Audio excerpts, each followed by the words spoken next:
Hello, good morning all. Today's our topic is ecotourism. Ecotourism.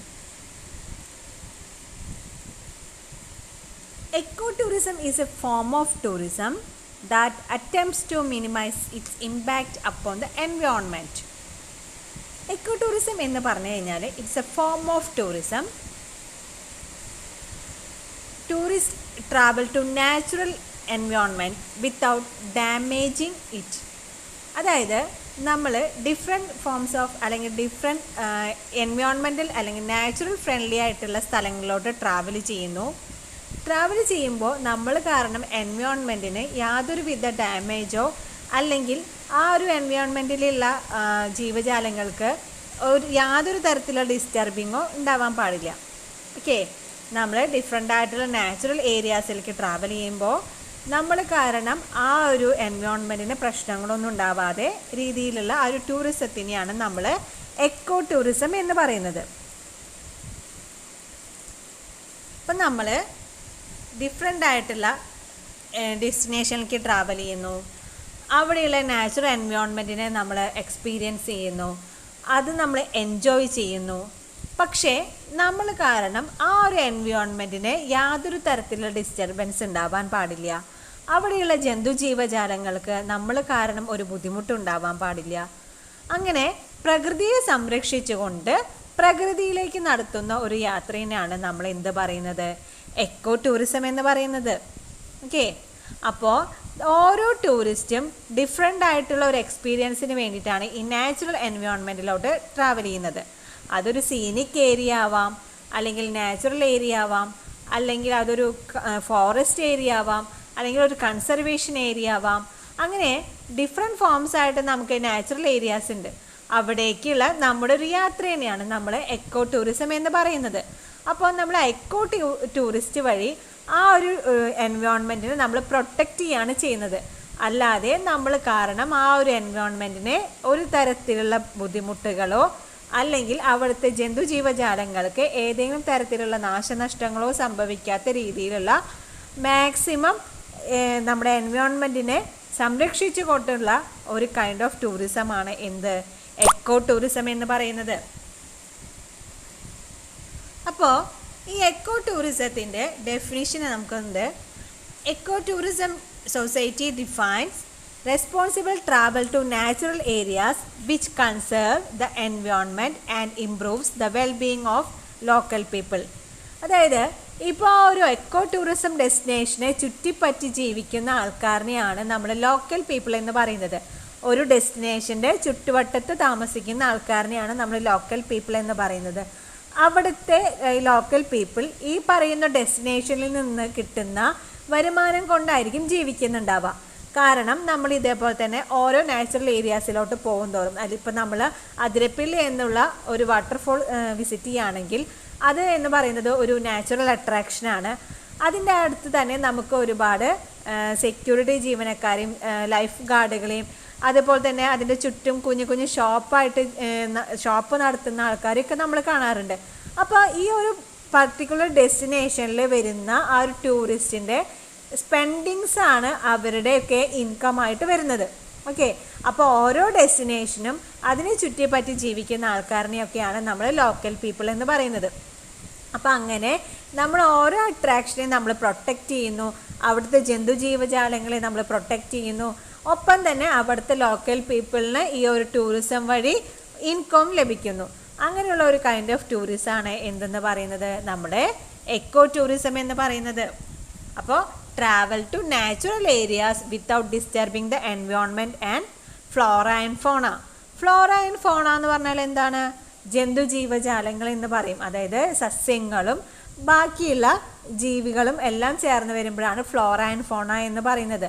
അതെന്ന് വെച്ചാൽ ഒരു forest ആണെങ്കിൽ, ഒരു ഫോറസ്റ്റ് ഏരിയ ആണെങ്കിൽ നമുക്ക് അവിടെ different kinds of plants, trees, animals, insect, reptiles ഒക്കെ നമുക്ക് കാണാനായിട്ട് പറ്റും. പക്ഷേ ടൂറിസം എന്നുള്ളൊരു ഇൻഡസ്ട്രി വന്നത് അല്ലെങ്കിൽ ടൂറിസം വഴിയുള്ള ആക്ടിവിറ്റീസ് കാരണം അവയ്ക്കൊന്നും ഒരു തരത്തിലുള്ള നാശനഷ്ടങ്ങളോ ഒന്നും സംഭവിക്കാനായിട്ട് പാടില്ല. അവരെയൊക്കെ മാക്സിമം പ്രൊട്ടക്റ്റ് ചെയ്തുകൊണ്ടുള്ള ഒരു കൈൻഡ് ഓഫ് ടൂറിസമാണ് എന്തെന്ന് പറയുന്നത്, എക്കോ ടൂറിസം എന്ന് പറയുന്നത്. അപ്പോൾ ഈ എക്കോ ടൂറിസത്തിന് ഡിഫറെൻറ്റ് ക്യാരക്ടറിസ്റ്റിക്സ് വരുന്നുണ്ട്. നമുക്ക് അതെന്തൊക്കെയാണെന്ന് നോക്കാം. The first characteristics is involves travel to the natural destination, and second one is minimize impact.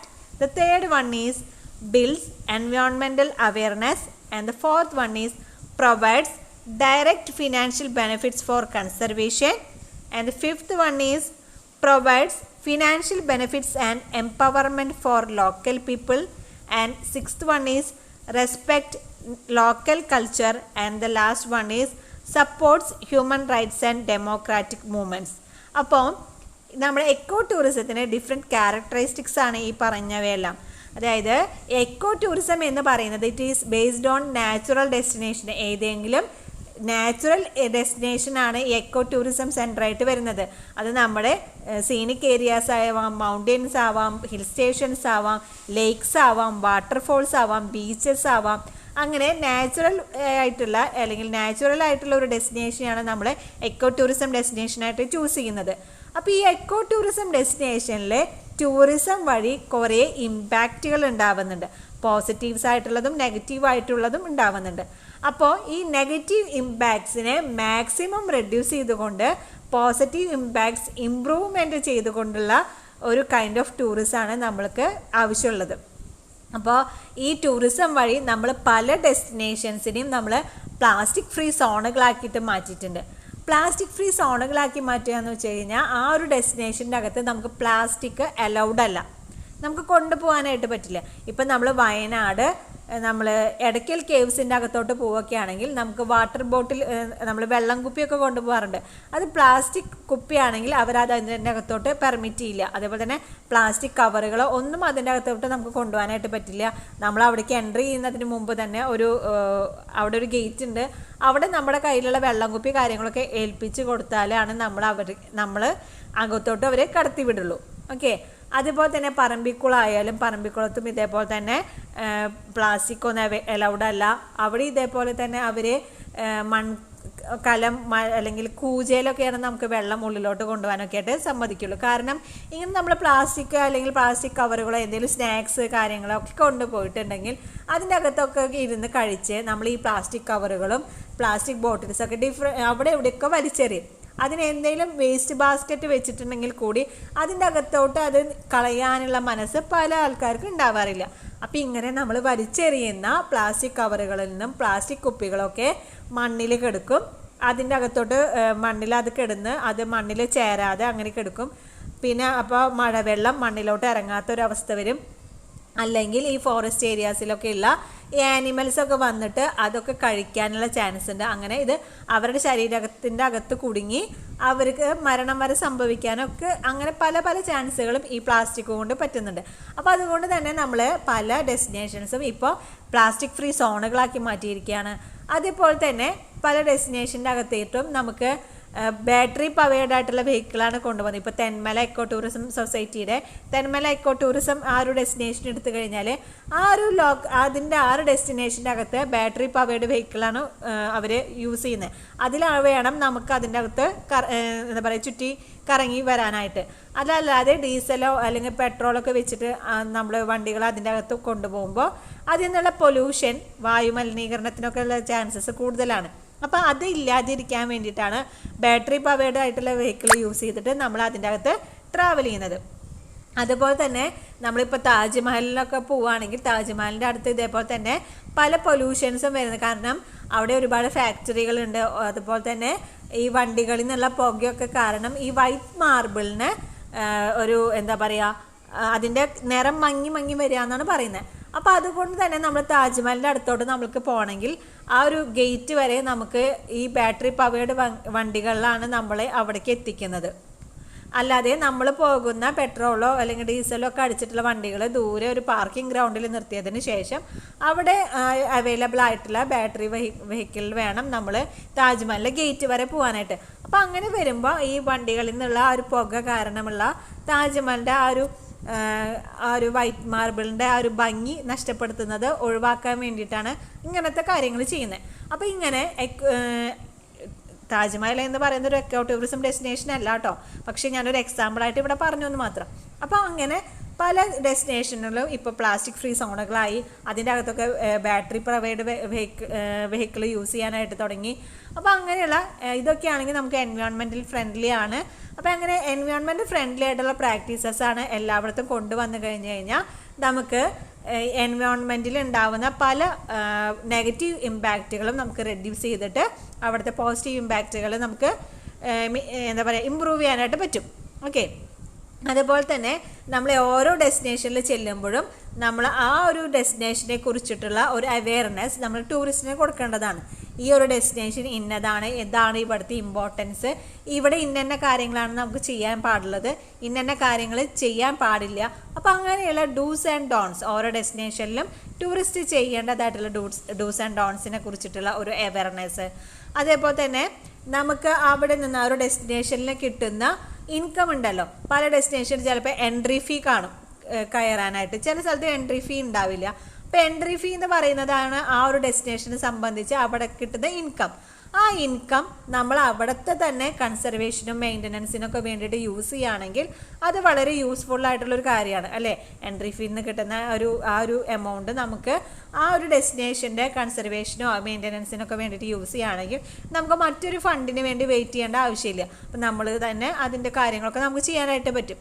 അതേപോലെ തന്നെയാണ് ഈ ഒരു ഡെസ്റ്റിനേഷൻ്റെ അടുത്ത് നമുക്ക് ആ ഒരു ഡെസ്റ്റിനേഷൻ്റെ അടുത്തുള്ള ആൾക്കാരെ തന്നെ ഇവിടേക്കുള്ള ജോലിക്കാരായിട്ട് നമുക്ക് നിയമിക്കാനായിട്ട് പറ്റും. ഇപ്പോൾ ഓരോ ഡെസ്റ്റിനേഷനിലും നമുക്കറിയാം നമ്മുടെ ഓരോ ഈ ഒരു ഡെസ്റ്റിനേഷൻ്റെ അടുത്ത് പല സ്കിൽഡ് ആയിട്ടുള്ള ആൾക്കാരുണ്ടാവും, സെമി സ്കിൽഡ് ആയിട്ടുള്ള ആൾക്കാരുണ്ടാവും, അൺസ്കിൽഡ് ആയിട്ടുള്ള ലേബേഴ്സ് ഉണ്ടാവും. അപ്പോൾ അവരിനൊക്കെ അവരുടെ സ്കിൽസ് ആൻഡ് ക്വാളിഫിക്കേഷൻസ് അനുസരിച്ചുള്ള ഓരോ ജോബ്സ് ഈ ഒരു ഡെസ്റ്റിനേഷനിൽ കൊടുക്കുകയാണെങ്കിൽ ആ ഒരു ആൾക്കാർക്കും ഇതിൽ നിന്നുള്ള ഇൻകം വഴി അവരുടെ ലൈഫും ഇമ്പ്രൂവ്മെൻറ്റ് ചെയ്യാനായിട്ട് പറ്റും ഇല്ലേ.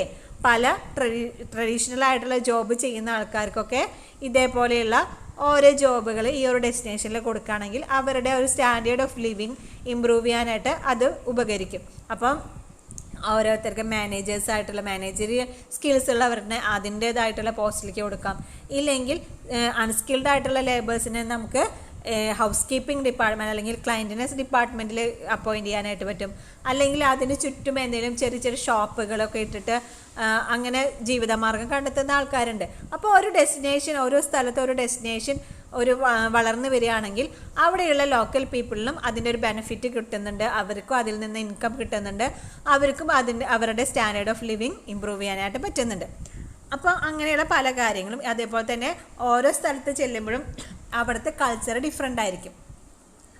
ഓരോ സ്ഥലത്തും ഇതേപോലെ കൾച്ചർ, അവരുടെ കസ്റ്റംസ്, അവരുടെ റിച്വൽസ്, സെറിമണീസ് എല്ലാം ഡിഫറെൻ്റ് ആയിരിക്കും. അപ്പോൾ നമ്മൾ ഓരോ സ്ഥലത്ത് ചെല്ലുമ്പോഴും അവിടുത്തെ ആൾക്കാരെ റെസ്പെക്റ്റ് ചെയ്യാനും അവരുടെ കൾച്ചറെ റെസ്പെക്റ്റ് ചെയ്യാനും അവരുടെ ക്യുസീൻ ആസ്വദിക്കാനും ഓരോ സ്ഥലത്തെയും ഫുഡ് ഹാബിറ്റ് ഡിഫറെൻ്റ് ആയിരിക്കും. അപ്പോൾ നമുക്ക് അങ്ങനെ പല കാര്യങ്ങളും നമുക്ക് എക്കോ ടൂറിസം വഴി കിട്ടുന്നുണ്ട്.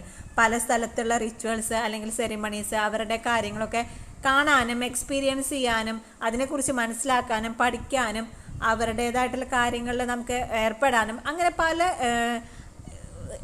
പല ബെനിഫിറ്റ്സും നമുക്ക് എക്കോ ടൂറിസം വഴി കിട്ടുന്നുണ്ട്.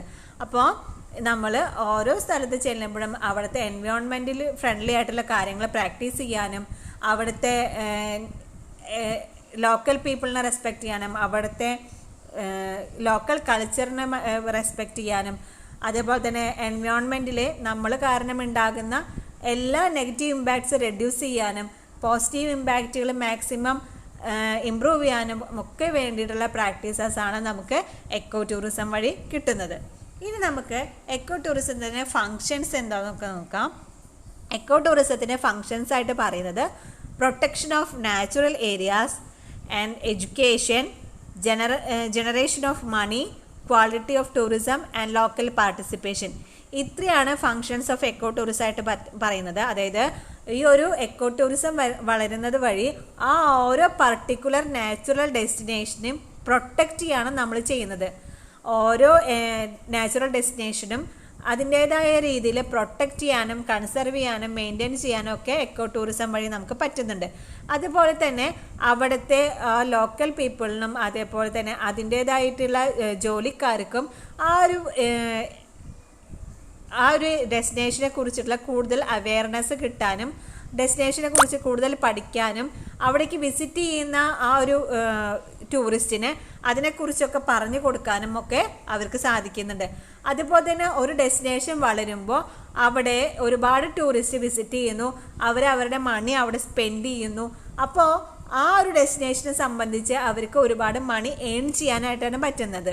ഓക്കെ, അപ്പോൾ ഓരോ ഡെസ്റ്റിനേഷൻ വരുമ്പോഴും ആ ഡെസ്റ്റിനേഷൻ ഡെവലപ്പ് ചെയ്യുന്നതിനനുസരിച്ച് അവിടേക്ക് കൂടുതൽ ടൂറിസ്റ്റ് എത്തുന്നു, അവരവരുടെ മണി അവിടെ സ്പെൻഡ് ചെയ്യുന്നു. അതിനനുസരിച്ച് ആ ഒരു ഡെസ്റ്റിനേഷനും ആ ഡെസ്റ്റിനേഷൻ്റെ ചുറ്റുവട്ടത്തുള്ള ആൾക്കാർക്കും കൂടുതൽ മണി ഇൻകം ഏൺ ചെയ്യാനും ഒക്കെ പറ്റുന്നുണ്ട്, അവരുടെ സ്റ്റാൻഡേർഡ് ഓഫ് ലിവിങ് കൂട്ടാനും. അതേപോലെ തന്നെ ആ ഒരു ഡെസ്റ്റിനേഷൻ്റെ മെയിൻ്റനൻസും കാര്യങ്ങളൊക്കെ കൺസർവേഷനൊക്കെ ചെയ്യാനും ഒക്കെ സാധിക്കുന്നുണ്ട്. ലോക്കൽ പാർട്ടിസിപ്പേഷൻ മീൻസ് അതായത് ലോക്കൽ പീപ്പിളിൻ്റെ ഒരു പാർട്ടിസിപ്പേഷനാണ് പറയുന്നത്. അതായത് ആ ഒരു അവിടുത്തെ ചുറ്റിപ്പറ്റിയിട്ടുള്ള ജനങ്ങൾക്ക് ഈ ഒരു എക്കോ ടൂറിസം വഴി ഒരുപാട് ബെനിഫിറ്റ്സ് ഒക്കെ കിട്ടുന്നുണ്ട്. അപ്പോൾ ഇത്രയൊക്കെയാണ് എക്കോ ടൂറിസത്തിന് മെയിനായിട്ട് പറയുന്ന കാര്യങ്ങൾ. അപ്പോൾ എക്കോ ടൂറിസം എന്ന് പറഞ്ഞാൽ എന്താ? People travel to natural areas without disturbing the environment. നമ്മൾ കാരണം ആ ഒരു എൻവയോൺമെൻറ്റിന് യാതൊരു വിധത്തിലുള്ള പ്രശ്നങ്ങളോ കാര്യങ്ങളോ ഉണ്ടാവാൻ പാടില്ല. പക്ഷേ നമ്മൾ നാച്ചുറൽ ഫ്രണ്ട്ലി ആയിട്ടുള്ള സ്ഥലങ്ങളിലോട്ട് നമ്മൾ ട്രാവൽ ചെയ്യുന്നു, ആ ഒരു എൻവയോൺമെൻറ്റിനെ നമ്മൾ കൺസർവ് ചെയ്യുന്നു, അവിടുത്തെ ആ ഒരു എന്താ പറയുക അവിടുത്തെ ലോക്കലായിട്ടുള്ള കാര്യങ്ങളൊക്കെ ഇമ്പ്രൂവ് ചെയ്യുന്നു. ഇപ്പോൾ ഓരോ ഡെസ്റ്റിനേഷൻ ഇതേപോലെ തന്നെ നാച്ചുറൽ ഏരിയാസൊക്കെ ഡെവലപ്പ് ചെയ്യുന്നതിനനുസരിച്ച് അവിടുത്തെ ഇൻഫ്രാസ്ട്രക്ചറും കൂടുന്നുണ്ട്. ഇൻഫ്രാസ്ട്രക്ചർ എന്ന് വെച്ചാൽ എന്താണ്? അടിസ്ഥാന സൗകര്യങ്ങൾ. ഇപ്പോൾ ഒരു ഡെസ്റ്റിനേഷൻ ഡെവലപ്പ് ചെയ്യുമ്പോൾ അവിടേക്ക് എത്തിപ്പെടാനുള്ള റോഡുകൾ നമ്മൾ ശരിയാക്കുന്നുണ്ട്. പിന്നെ അതിന് ചുറ്റും നമ്മൾ ഡ്രിങ്കിങ് വാട്ടർ ഫെസിലിറ്റീസ് കൊണ്ടുവരും, വൈദ്യുതി കണക്ഷൻ എത്തിക്കും, പിന്നെ അവിടെ എന്തെങ്കിലും കഫറ്റേരിയാസോ റെസ്റ്റോറൻറ്റ്സൊക്കെ സ്റ്റാർട്ട് ചെയ്യും, ഹോട്ടൽസ് വരും. അപ്പോൾ ആ ഒരു ഡെസ്റ്റിനേഷൻ്റെ തൊട്ടടുത്തോട്ടുള്ള എല്ലാ അടിസ്ഥാന സൗകര്യങ്ങളും നമുക്ക് ഇമ്പ്രൂവ് ചെയ്യാനും ഈ എക്കോ ടൂറിസം വഴി പറ്റുന്നുണ്ട്. പക്ഷേ എന്ത് ഇമ്പ്രൂവ്മെൻറ്റ് വന്നാലും ഈ പറയുന്ന പർട്ടിക്കുലർ അട്രാക്ഷന് യാതൊരുവിധ പ്രശ്നങ്ങളും ഇല്ലാതെ വേണം നമ്മൾ അതിനൊക്കെ ഡെവലപ്മെൻറ്റൊക്കെ ചെയ്യാനായിട്ട്. അപ്പോൾ എക്കോ ടൂറിസം എന്ന് പറഞ്ഞാൽ ഇത്രയേ ഉള്ളൂ. Eco tourism is a form of tourism that attempts to minimise its impact upon the environment. എൻവയോൺമെൻറ്റിൽ ഉണ്ടാവുന്ന നെഗറ്റീവ് ഇമ്പാക്റ്റുകളെല്ലാം മാക്സിമം റെഡ്യൂസ് ചെയ്ത് നമ്മൾ പോസിറ്റീവ് ഇമ്പാക്റ്റുകൾ കൊണ്ടുവരിക, കൂടുതലായിട്ട് ഇമ്പ്രൂവ് ചെയ്യുക. അപ്പോൾ അങ്ങനെയുള്ള ഒരു കൈൻഡ് ഓഫ് ടൂറിസത്തിനെയാണ് നമ്മൾ എക്കോ ടൂറിസം എന്ന് പറയുന്നത്. അപ്പോൾ എക്കോ ടൂറിസം എന്താണെന്നും അതിൻ്റെ ക്യാരക്ടറിസ്റ്റിക്സും ഡെഫിനിഷനും ഫങ്ഷനും ഒക്കെ എല്ലാവർക്കും മനസ്സിലായിട്ടുണ്ടാവുമെന്ന് വിചാരിക്കുന്നു. അപ്പോൾ നെക്സ്റ്റ് ക്ലാസ്സിൽ പുതിയൊരു ടോപ്പിക്കുമായിട്ട് നമുക്ക് വീണ്ടും കാണാം. Thank you.